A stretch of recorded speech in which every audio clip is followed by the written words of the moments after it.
All right, welcome back, everyone. Time to talk some Auburn football. Brian Brinsfield is with us, former Auburn Tiger and national champion. And it's going to be a big weekend on the Plains with the honoring the national championship teams. And Brian, we've got a few familiar faces here. Why don't you introduce us and to some of your friends and former teammates and the guys that were there in '93?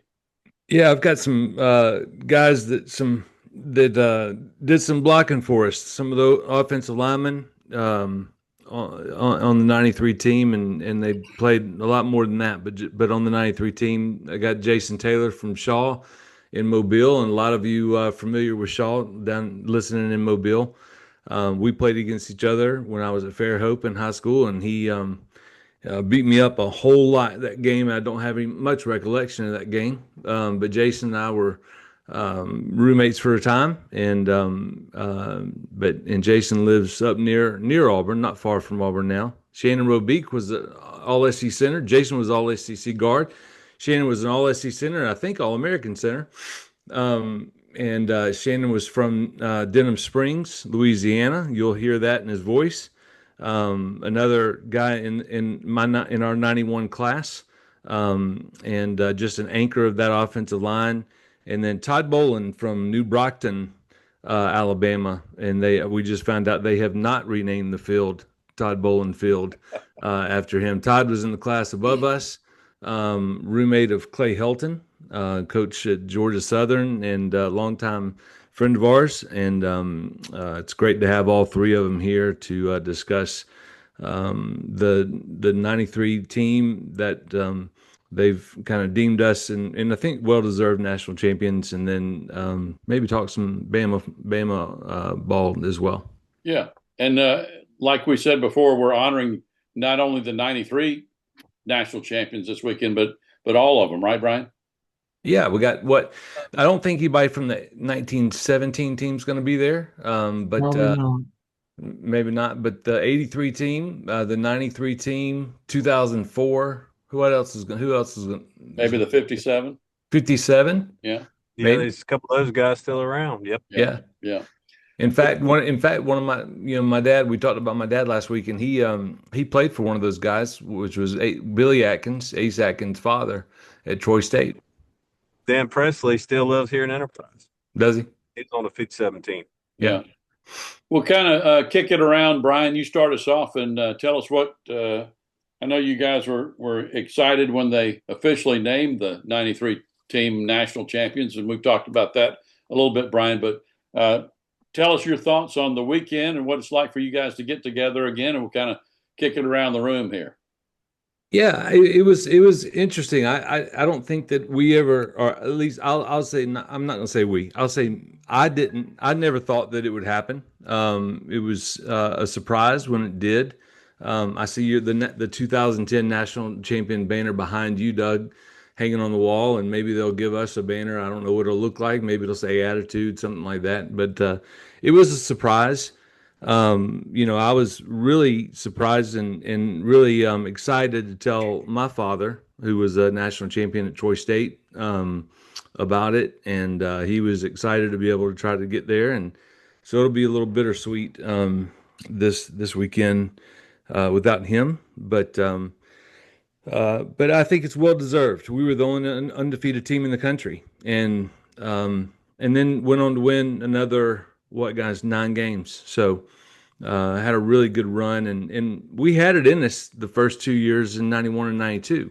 We just needed, we needed to believe in ourselves and get it out of us. But listen, I was a long snapper. Let's listen to some real football players and let them talk for a minute. Yeah. Listen. Hey, you got to stand behind your perfect record, Brinsfield. That's accolades to you on that. I appreciate you saying that. Well, Shannon, I know you told us you're not going to make it this weekend, but I know that season meant a lot to all you guys. Tell us a little bit about your memories of '93 and your career, and just getting together here on Zoom or on the radio and visiting with these guys. I know that means a lot to you. Yeah, it's always great to see the guys, right? It's always great to get up for a game, come up to Auburn, see family, see friends. And when I say family, guys like JT, Todd, uh, and all those guys, right? They're more like family than they are just friends. So it's always great to get together to see them, and that was a special year for us, right? I mean, we came off a couple of bad years. We got, our coach had got fired or quit, however want to say that. So to come out there in '93, the first year with a new coach and go undefeated and kind of turn the program back around was great, right? Really instilled a lot of pride in us and hopefully the school and bring back Auburn back to where we thought it should be. Yeah. So I was extremely excited. Like Brian said, right?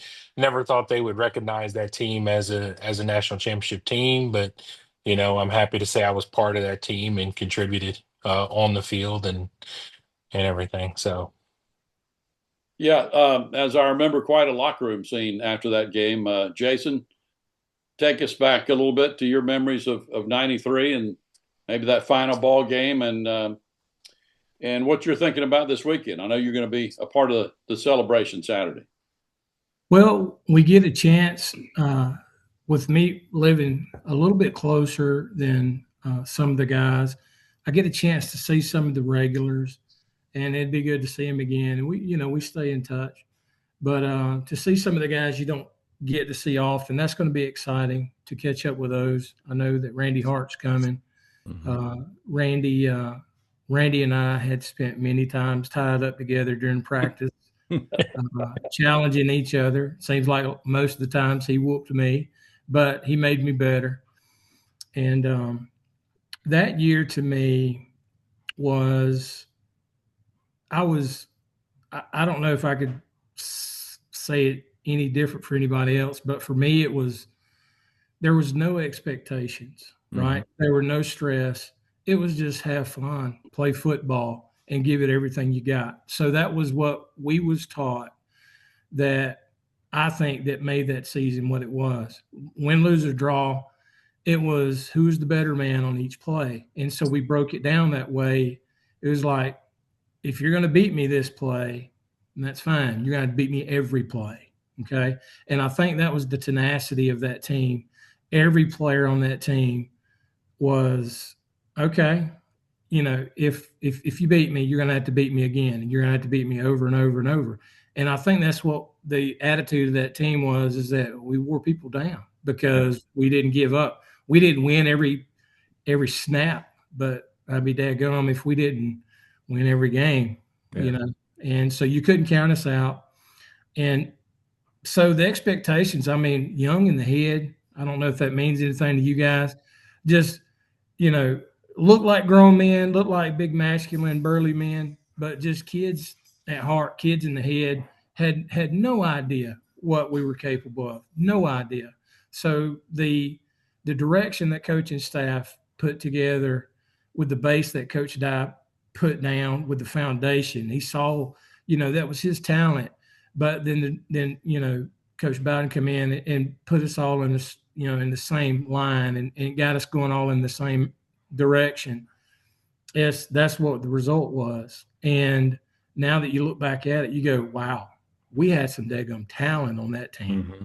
Because you got players from that team that are all over making impacts and helping young men grow, from coaching to have played and, in the pro league and continue to make impact in their own communities at home, like Todd does and everybody else. So, I mean, just a super mix of talented people in their own way that all got aligned and made an effort that nobody could match. Yeah.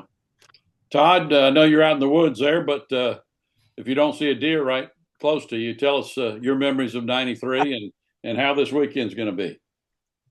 Well, the best for last, and I think it's very appropriate. I've got no screen up. I'm the black sheep because these guys in front of us here were just totally awesome. Like I said, Brian and his snapping stats were just unbelievable. The precision, we saw that just this past weekend with the Alabama snap go high, the kick was missed. How important all the things work together. I was fortunate enough to know I was for a few games there. I had Roubique to my right, and I had JT on the other side. It was just tremendous to know everyone, even through, and someone touched on earlier, those guys coming in '91 didn't go as well as the years, had followed up at the end of Coach Dye's career. And instead of, just settling and everybody, unfortunately now we have the NIL and everybody transfer portal and everybody wanting to jump ship. Everybody dug in, put their claws in, whether it be from no names to who names.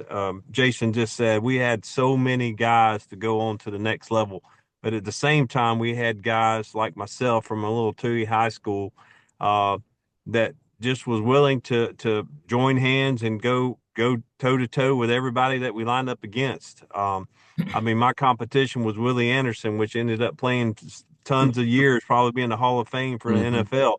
But we had a staff that was, willing to put those guys at fault day in and day out in practice. I don't think there was a day I didn't get into a fight there at the end with Jason Miska, a guy that walks onto a team. So it was just a combination of athletes, from walk-ons to no names to names to everyone that, was just kind of tired and had a bitter taste from how it had ended there. I'll never forget in the room, Coach Dye having to come in and resign at the time, and because of all the cloud over us, being the only team not on TV that year, what they say, best team on the radio. So it kind of just had just a certain thing for everyone to get behind us, and to finish undefeated was unheard of. Of course, we had Florida State going and win it. So Coach Bowden's thing was, hey, if we couldn't win it, my dad won it. So, he was happy about that.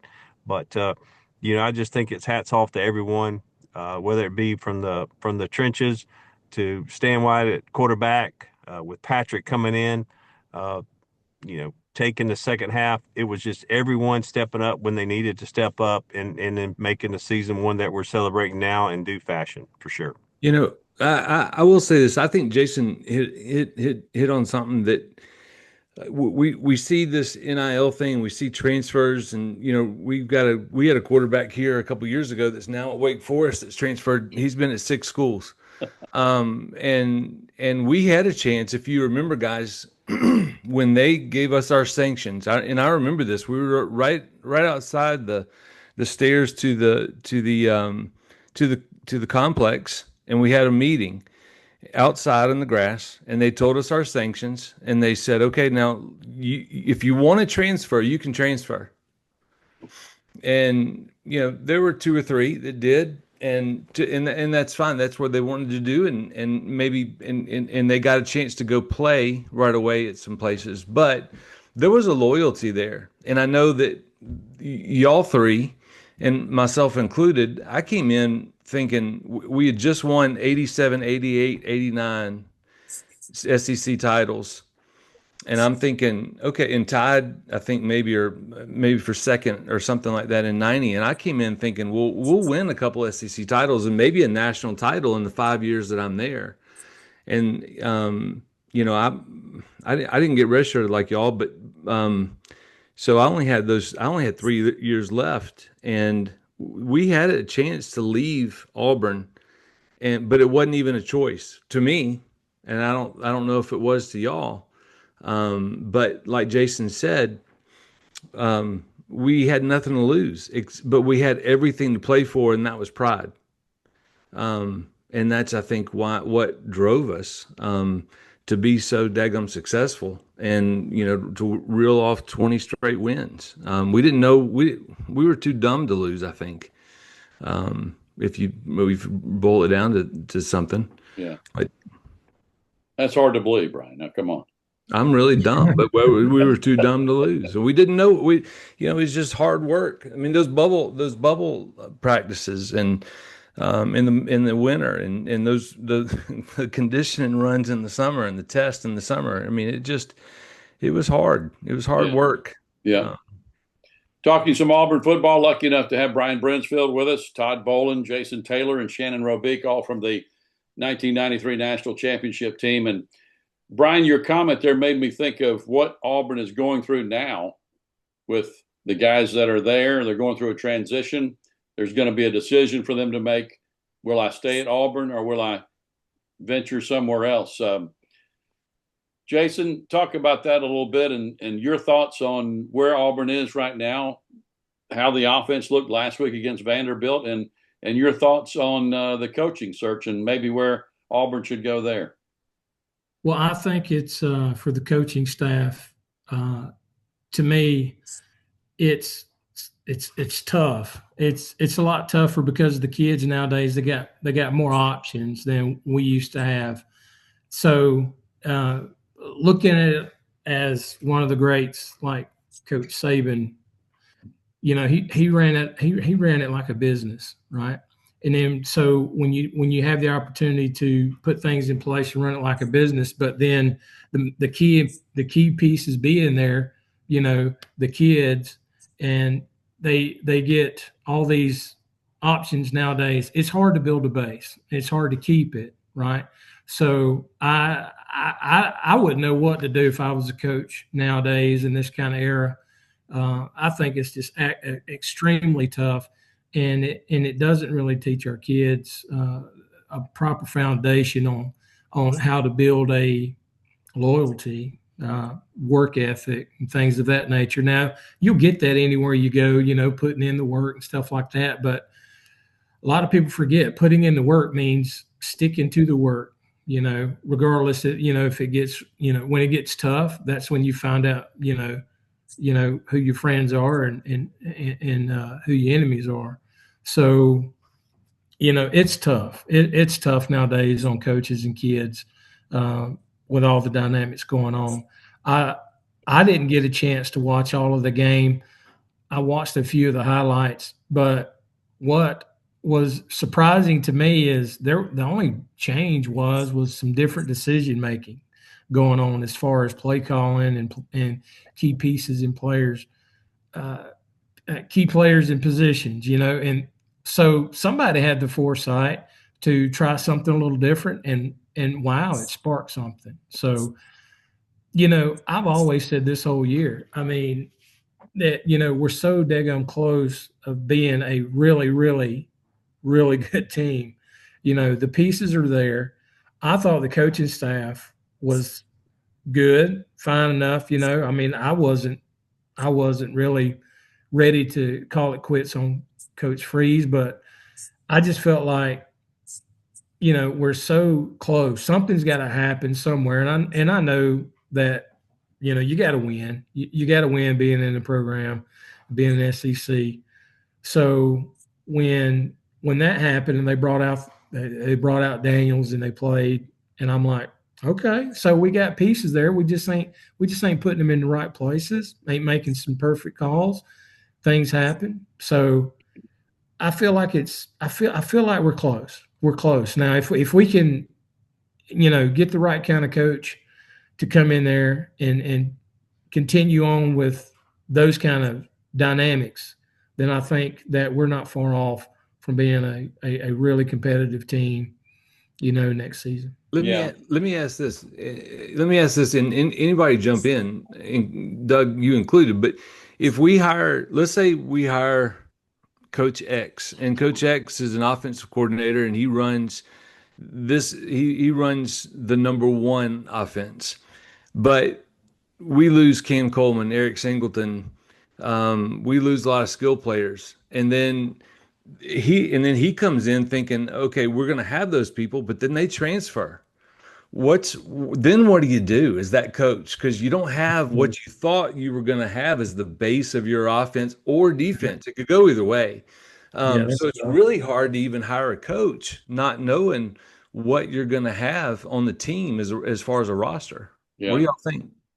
I'll give you my 2 cents, and I'll let Shannon and Todd talk the majority of the time. But I think that's a major factor, Brian, is you've got to keep some of these guys on the roster, or we're going to be rebuilding all over again where we were, when Coach Freeze came in, as far as talent, probably. But and my feeling on the coaching thing is I don't see anybody out there that stands out that much to me that are the candidates. So it's just my opinion, but why not go with DJ Durkin, who is a fantastic coach in the Southeastern Conference, defensively, add maybe an offensive touch to the staff, and keep some of these guys on the roster. And Todd and Shannon, tell me what you think. Go ahead, Shannon. Well, I mean, I think it's anything, right? I think it's chemistry. Whether we're talking business, whether we're talking college football, NFL, right? It's a chemistry thing, and I think just bringing in the right coach and just having the chemistry and that one little piece to put the whole puzzle together, right?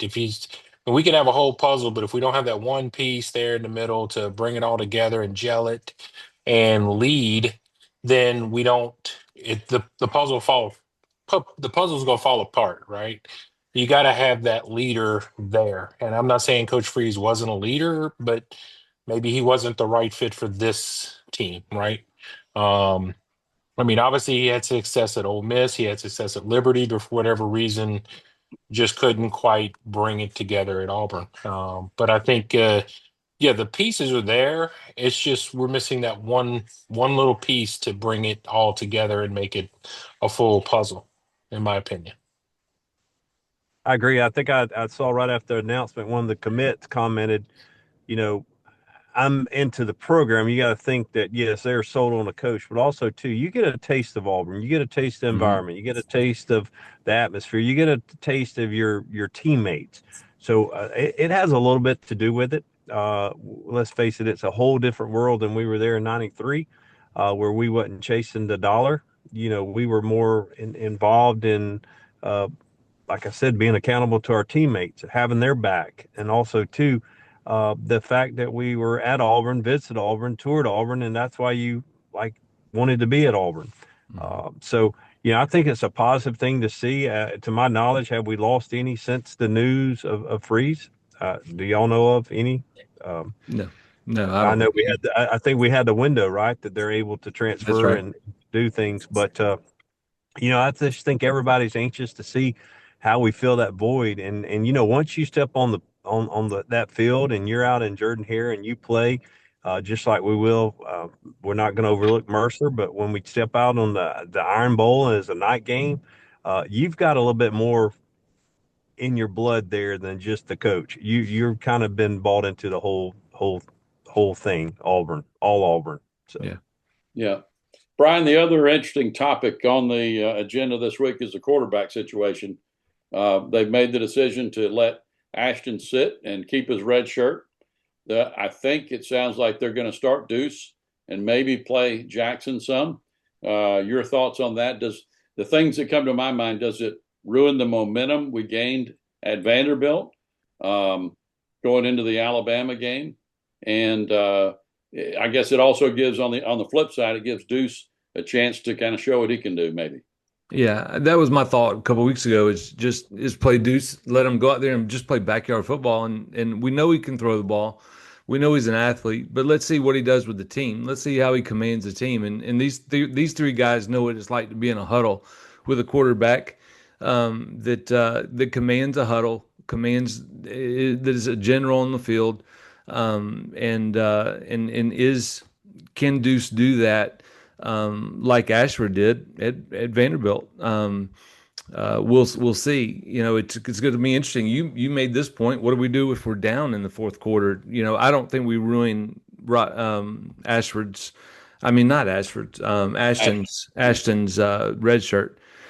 I don't think he plays at all, and I wouldn't want him to play. But I would like to see Deuce and Jackson and let them go out there and just play have reckless abandon and play backyard football, and then get ready. As far as momentum is concerned, we've had an off week. That doesn't bother me much, but I'll let these three guys talk. Yeah, Shannon, what do you think? I mean, I agree. Let the kid play. Let him go out there and see what he can do, right? He's got the talent. I mean, he's got the arm, he's got the ability. So let him step into the spotlight. Let's see how he does. Let's see how he reacts, right? Does he have the quality of a leader, right? Does he have that leadership quality? Let him prove it out on the field. I agree. Give him a shot. Yeah. He's rid the bench the whole year, so let him have his turn. It, yeah, I'm gonna jump in there too. I can remember some of the stuff Shannon, you'll probably do this too. You probably remember this too. Like when Stan was in there and then Patrick come in there, we gave him some crap, right? So you have to earn that. Okay. Yeah. So if you got guys that's played and battled together, your linemen and your receivers and all that, you better have some thick skin, because if you're coming off that bench and you ain't played all season, you ain't got no authority. Yeah. You got none. You got to earn it right in the spot. I don't care how long you've practiced with them or whatever. You're in the game. They're going to talk more crap to you than anybody else will. So you got to earn it. You got to earn it. So the guy's talented, but they got to put him in that position to earn the respect of his teammates, so that way they can grow together and have something for next year. And yeah, this is a perfect opportunity for that, because if they don't ever let him do that and they show that he can do that, then they're never going to get over that hump. They're never going to build a relationship. And that's what it's about. You gotta put kids in spots where they build relationships with each other, so that way they feel accountable. Like Todd said, they feel accountable to each other. Nobody wants to go out there and make a mistake. And then if you do, then you hold yourself. You're your hardest critic. You hold I gave up a sack. You're going to hear it. Okay. Mm-hmm. But guess what? You've already beat yourself up so much. Right. It doesn't matter what anybody else says. Right. They can say whatever. I've already beat myself up. So all that's got to be created in this kind of instance. And they've got to give these kids that chance to build that relationship. Yeah, Todd. He's been around. Not sorry, Doug, but that's all right. Deuce has been there. He's been around. He's practiced with these guys, and just what they said when Patrick walked in that situation, and what we're dealing with now, with these guys are able to leave out, transfer, and do other things. This might be the shining moment for Deuce to solidify, his stance on remaining at Auburn and not be one of those guys that we lose down the road. So I'm excited to see what turns out from this. Though, Doug, as a football coach, though I've been in this spot where I've had to play a younger guy in an unproven guy in this situation. And one thing I think the coaching staff, and y'all tell me if you disagree, but I think the coaching staff has to give him license before the game to mess up. And give him, and just go in and say, listen, and this has got to be a one-on-one conversation, whether it's DJ or the OC or the quarterback coach. Go, I don't care if you mess up. This game doesn't make or break you. Go out there and play football. You got to turn it loose. But yeah, if you mess up, you mess up. Yeah. But just go out there and play ball. This isn't your Heisman moment. And give him that freedom. And once you give him that freedom, maybe he loosens up enough to just go out and have his natural ability come through. I don't know. Maybe y'all disagree. Well, the offensive input, that was evident from Vandy. It was a whole different vibe. Absolutely. Whole different playbook. So yeah. I think we'll see that's what they're doing. They're making the guys feel comfortable about the situation right now. I agree.